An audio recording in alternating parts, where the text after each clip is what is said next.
हरे कृष्ण राधे कृष्ण जय श्री कृष्ण। आप सभी भगवत जन को इस श्रावण मास में पड़ने वाली कामिका एकादशी की ढेर सारी शुभकामनाएं। भगवान देव देवेश्वर श्री हरि आप सभी पर सदा सर्वदा इसी प्रकार से करुणा और कृपा दृष्टि बनाए रखें, जिससे हम सभी जन भगवान के चरणों में प्रीति पावें और भगवान के नामों का यशगान सदा सर्वदा इसी प्रकार से सुनते रहें और करते रहें। ऐसी कामना आज इस एकादशी के दिन हम सभी भगवान से प्रार्थना करेंगे। आज एकादशी के महत्व में श्रावण मास की कामिका एकादशी की संपूर्ण कथा को आज श्रवण करने वाले हैं। बड़े प्रसन्नचित भाव से सभी जन इस कथा को अवश्य सुने, क्योंकि यदि आप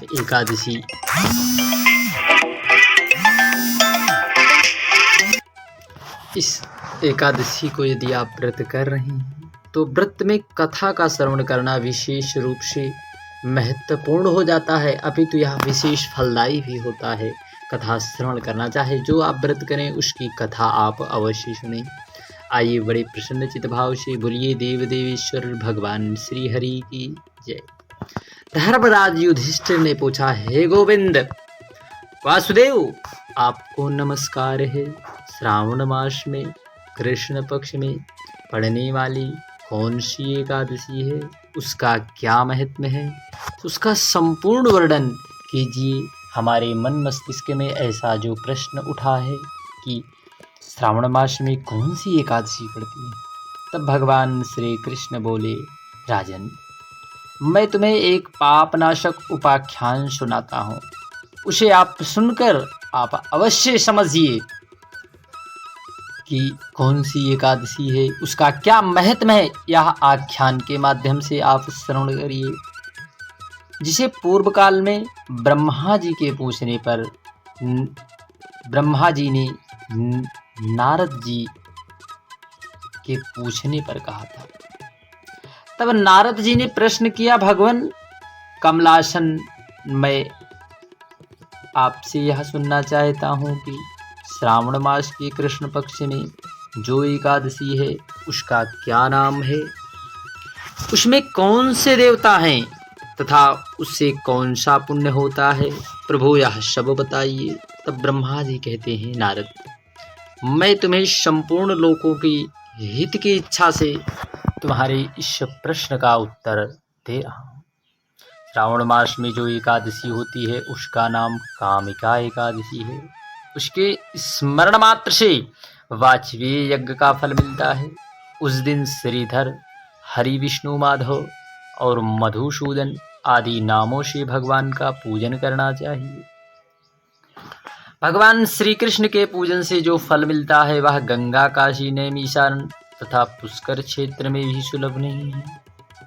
सिंह राशि के बृहस्पति पर होने पर तथा व्यतिपात और दंड योग में गोदावरी स्नान से जो पुण्य फल मिलता है वही फल भगवान श्री कृष्ण के पूजन से बड़ी ही सरलता पूर्वक मिल जाता है। जो समुद्र और वन सहित समूची पृथ्वी का दान करता है तथा जो कामिका एकादशी का व्रत करता है, वे दोनों समान फल के भागी हैं। देखिए, संपूर्ण पृथ्वी के दान की चर्चा की गई है और एक तरफ केवल और केवल एकादशी के व्रत की। जो ब्याई हुई गाय को अन्य सामग्रियों सहित दान करता है, उस मनुष्य को जिस फल की प्राप्ति होती है वही कामिका व्रत करने से मिल जाती है। जो नरश्रेष्ठ श्रावण मास में भगवान श्रीधर का पूजन करता है उसके द्वारा गंधर्वों और नागों सहित संपूर्ण देवताओं की पूजा हो जाती है। अतः पाप भीरू मनुष्य को यथाशक्ति पूरा प्रयत्न करके कामिका के दिन श्री हरि का पूजन करना चाहिए, जो पाप रूपी पक से भरे हुए संसार समुद्र में डूब रहे हैं उनका उद्धार करने के लिए कामिका व्रत सबसे उत्तम है। आध्यात्म विद्या परायण पुरुषों को जिस फल की प्राप्ति होती है उससे बहुत अधिक फल कामिका व्रत के सेवन से प्राप्त होती है। कामिका व्रत करने वाला मनुष्य रात्रि में जागरण करके ना तो कभी भयंकर यमराज का दर्शन करता है और ना ही कभी दुर्गति पाता है। लाल मणि मोती बैदूर और मूंगे आदि से पूजित होकर भी भगवान विष्णु वैसे संतुष्ट नहीं होते जैसे तुलसी दल से पूजित होने पर। जिसने तुलसी दल की मंजरियों से श्री केशव का पूजन कर लिया हो उसके जन्म भर के पाप निश्चय ही नष्ट हो जाते हैं। ऐसा एकादशी के महत्व की कथा कह रही है। जो 10 करने पर सारे पाप समुदाय का नाश कर देती है, स्पर्श करने पर शरीर को पवित्र कर देती है, प्रणाम करने पर लोगों का निवारण करती है, जल के सींचने पर यमराज भी भय पहुंचाती है, आरोपित करने पर भगवान श्री कृष्ण के समीप ले जाती है और भगवान के चरणों पर चढ़ाने पर मोक्ष रूपी फल प्रदान करती है, उस तुलसी देवी को नमस्कार है। जो मनुष्य एकादशी को दिन रात दीपदान करता है उसके पुण्य की संख्या चित्रगुप्त भी नहीं करते। एकादशी के दिन भगवान श्री कृष्ण के सम्मुख जिसका दीप जलता है उसके पितर स्वर्गलोक में स्थित होकर अमृतपान से तृप्त होते हैं। घी अथवा तिल के तेल से भगवान के सामने दीप जलाकर मनुष्य देह त्याग करके करोड़ों दीपों से पूजित हो स्वर्गलोक। हरे कृष्ण। आज कामिका एकादशी के व्रत की कथा में बड़े प्रसन्नचित भाव से इस कथा को आप अवश्य सुनिए। एक गांव में एक वीर क्षत्रिय रहता था। एक दिन वह किसी कारण उसकी ब्राह्मण से हाथापाई हो गई और ब्राह्मण की दैव संयोग से मृत्यु भी हो गई। अपने हाथों मारे गए ब्राह्मण की क्रिया उस क्षत्रिय ने करनी चाहिए, परंतु ब्राह्मण ने उसे क्रिया में शामिल होने से मना कर दिया। तब ब्राह्मणों ने बताया कि तुम पर ब्रह्म हत्या का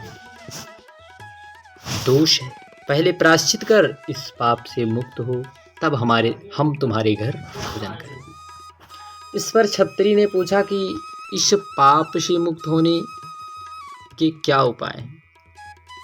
तब ब्राह्मणों ने बताया कि श्रावण मास के कृष्ण पक्ष की एकादशी को भक्ति पूर्वक भगवान श्रीधर का व्रत पूजन कर ब्राह्मणों को भोजन करावें, सादक्षिणा के साथ आशीर्वाद प्राप्त करके इस पाप से मुक्ति मिलेगी।